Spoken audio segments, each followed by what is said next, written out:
Did anyone else just get a little bit excited hearing Bo Hancock's name or reading her name? I was just like, yeah, we didn't get to see her or anything, but just seeing that, I was like, wait, Bo Hancock, where? But let's go. So this was one of those chapters, aside from the first page, which was kind of showcasing other things, it was mainly Tontada-centric or whatever, and I'm going to be completely unbiased as far as, like, regardless of how I feel personally about the Tontadas, I just want to be clear that this is an unbiased review regarding the content. It's just strictly about what happened, what we did, and ultimately just, what I thought of it. Now, for starters, with the first page, we have the Robin situation, which I was really, in a way, like, okay, while I want to see Kitos fuck this dude up, especially that it's been built up, at the same time, I kind of got excited at the prospects of seeing a Robin fight, let alone against one of the executives. It's like, we haven't seen Robin throw down in a while, and I really wanted to see, so I was kind of like mixed. It's like, okay, so in this chapter, she's like, I'm going to stand back and I'll protect Rebecca for you, but now we're only going to have Kitos versus Diamante, and I'm like,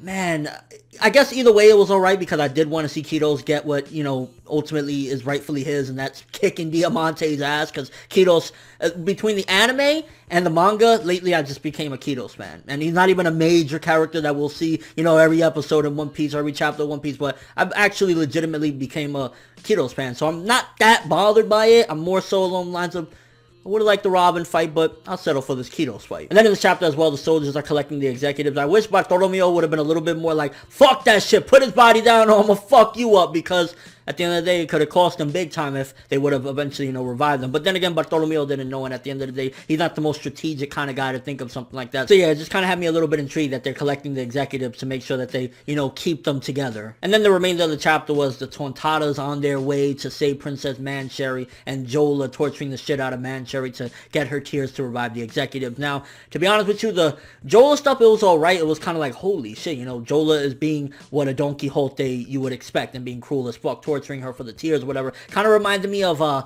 can't remember his name, but if you've seen Yu Yu Hakusho, then you know what I'm talking about, where that one guy was trying to torture Hiei's sister to get the tears that can, I believe, heal people or whatever, or revive people. I'm not sure what it was. I can't remember. It's been a long time, but it kind of reminded me of something like that, and I wouldn't be surprised if they got it from the same source material or whatever, where they were inspired to, do the tear thing or whatever, because that's, whatever. But that's just what it kind of reminded me of, except it's a little bit more goofier because it's Jiola at the end of the day. And to be honest with you, that was fine. And even the Tontadas, I mean, that was kind of slow with them progressing, whatever. But ultimately, they made it, and we got progression in that aspect to them getting to Jiola and getting to Mancherry. My problem was mainly, it's been more believable with some of the other ways that the executives have gone down, because it's like, these are capable fighters. This is the new world at the end of the day. A lot of these people are capable. Bartolomeo, all these people are capable of taking them down. So I was very acceptable regarding those things. Like, I was fine with all of them. But this one in particular, I was a little bit like, one Tontada Leo came in and bopped an executive within like 3 or 4 pages. That kind of had me a little bit like, no, like, Jiola, she's not the strongest or whatever, but I remember the Straw Hats even kind of having a little difficulty with her, and Leo busted in and within a couple of like seconds just basically fucked her up, stitched her, and defeated her. And I was kind of like, a Tontada defeated one of the executives from the Don Quixote family. Regardless of what, you got to think about that. A Tontada, a singular Tontada, took out one of the executives, and that's where I was just kind of like, it came across as just like, what the fuck. I mean, we got progression, which is good, because I mean, at the end of the day, I was dying to get rid of this Tontada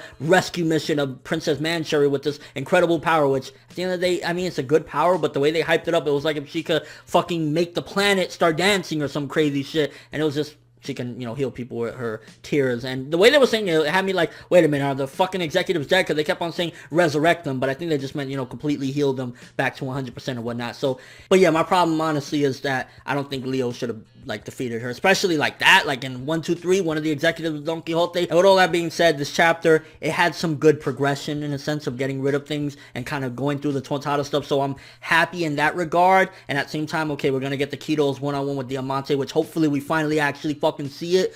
But Leo defeating one of the executives, it just, in a 1, 2, 3 hit kind of combo, no. Because unlike some of the other fights where it's like, this is a new world, this is the new generation, and everybody's just kicking ass and everything, and it's like, yeah, these people are credible, so they can take out some of these executives because they're, they're up there, but they're the Tontadas. They're just like little tiny dwarfs that have a little bit of power behind them.